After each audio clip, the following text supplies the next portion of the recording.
No cabe duda, queridos amigos, de que hay un cáncer que carcome las estructuras políticas y sociales de todo el continente y dijéramos que del mundo entero. Pero solamente miremos lo que está pasando en América. Que hay una lucha contra la corrupción, no cabe ninguna duda. Que se están presentando hechos y circunstancias que revelarían que por fin los jueces, el aparato estatal, no solamente condenan de palabra la corrupción, sino que pasan a los hechos. La corrupción. Tenemos el primer problema en los Estados Unidos. El presidente Trump no la está pasando bien, porque los ataques que se le hacen por componendas corruptas con Rusia para influir en el resultado de las elecciones van por un camino muy difícil para el presidente. No faltan inclusive las voces, y son muchas, que hablan o anticipan la posibilidad de un impeachment al presidente de los Estados Unidos. México ha sido tradicionalmente un país donde la corrupción ha campeado a sus anchas.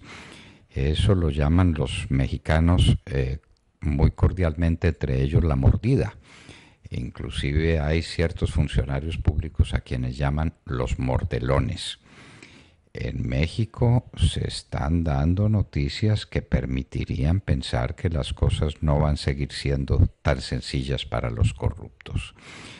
Lo mismo está sucediendo en otros países de América Latina. Nicaragua es un país cada vez más despreciado, cada vez más solitario, cada vez más censurado por la opinión pública, no solamente por el nivel de opresión que ejerce contra los ciudadanos, sino por los niveles de corrupción que parece que lo sitúan a la cabeza de América entera.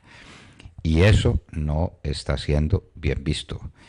Y hay una presión internacional evidente contra el gobierno de Ortega por los casos de corrupción.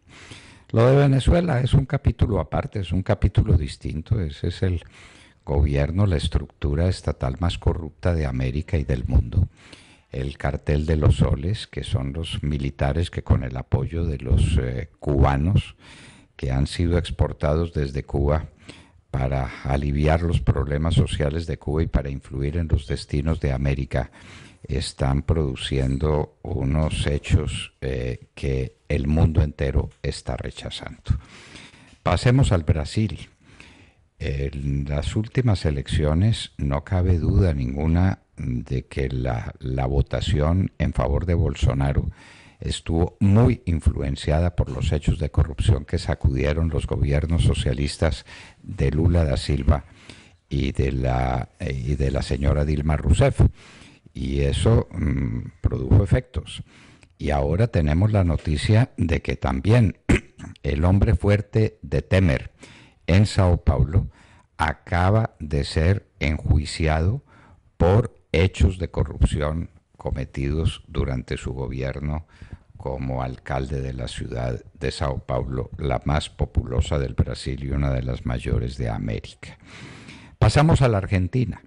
Y en la Argentina vemos cómo un tribunal se refiere a la señora Cristina Fernández de Kirchner y dice que ella era la cabeza de una organización dedicada al soborno. Y desde luego a su compañero del soborno, porque el soborno tiene dos caras: cuando se ejerce por presión del gobierno frente a los gobernados y cuando los gobernados son los que corrompen al gobierno. Cristina Fernández de Kirchner debiera estar en la cárcel, dice el tribunal. No la mete a la cárcel porque no tiene facultades para ella, porque Cristina Fernández tiene fuero especial como expresidenta de la República. Pero ahí hay una sanción moral de enormes proporciones, de grande significación. Tenemos noticias en el Ecuador. La vicepresidenta del Ecuador acaba de renunciar y no tuvo más remedio que renunciar por hechos de corrupción anteriores al momento en que fue elegida vicepresidente. Ya hay un reemplazo de la vicepresidenta, pero otra vez en el Ecuador también se están produciendo hechos contra la corrupción. Hechos contra la corrupción que también se producen y que también tienen el condigno castigo en el Perú. Fujimori está preso por hechos de corrupción y ahora es su hija, Keiko Fujimori, la que está acusada por haber recibido dineros muy importantes de Odebrecht. Otra vez, la larga mano de Odebrecht en un país como en el Ecuador, generando hechos de corrupción que están siendo castigados por los jueces ecuatorianos. Donde pasa mucho menos de lo que debiera pasar es en Colombia. No hemos logrado que Odebrecht cuente realmente cómo fue aquello de la financiación de las campañas de Santos, la financiación indebida. Está en la cárcel quien era el director de las financiero de las campañas de Santos. Ese es un hecho significativo, pero falta mucho camino por recorrer porque los colombianos tenemos la seguridad absoluta de que hay factores de corrupción que no han sido tocados siquiera. Las impolutas ministras siguen disfrutando de su retiro dorado en los Estados Unidos cuando les consiguieron una carretera para el hermano de una de ellas y para el cuñado de la otra, llamándola como una obra adicional de lo que definitivamente no es la carretera Ocaña-Gamarra. Los aportes de Odebrecht a la campaña de Santos están por aclarar. En síntesis, queridos amigos, que están pasando muchas cosas en América en materia de corrupción, que debieran pasar mucho más, pero hay por lo menos un comienzo. Antes teníamos que decir en toda América, como decimos en Colombia, aquí no pasa nada. Viene el escándalo, vienen las acusaciones iniciales y después no sucede nada. En América está sucediendo. Pasa en el Brasil, pasa en la Argentina, pasa en el Ecuador, pasa en Perú. Esperamos que en Colombia también algún día pase y que tengamos el condigno castigo para las personas que se dejaron sobornar o para las personas que incitaron al soborno. Hay una expectativa en Colombia grande, importante.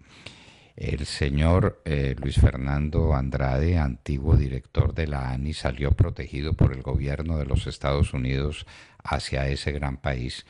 Y obviamente, es para que allá cuente lo que en Colombia no ha podido contar, entre otras razones, porque siente en peligro su vida. ¿Qué va a contar Andrade en los Estados Unidos? Es otra pregunta que nos hacemos, porque no hay mucho que esperar de una justicia colombiana manejada por el Consejo Superior de la Judicatura y en manos de quienes componen el llamado cartel de la toga. Los escándalos que vengan de los Estados Unidos van a ser escándalos reales. Acaba de ser condenado, parece que a 10 años de prisión, la noticia no está totalmente confirmada, el ex vicefiscal general de la Nación, el señor Moreno, que cometió toda clase de desaguisados y esperaba salir libre con una condena de 12, 15 o 17 meses. Parece que fueron 10 años los años de condena por sus conductas indebidas cometidas en los Estados Unidos. La corrupción, queridos amigos, el cáncer que carcome este país y muchos países de América. En otros están pasando muchas cosas. ¿Será que en Colombia nos tendremos que encoger de hombros y decir, aquí definitivamente no pasa nada? Los jueces tienen la palabra. Escuchaban el editorial del doctor Fernando Londoño Hoyos. En la hora de la verdad son las 7 de la mañana, 28 minutos.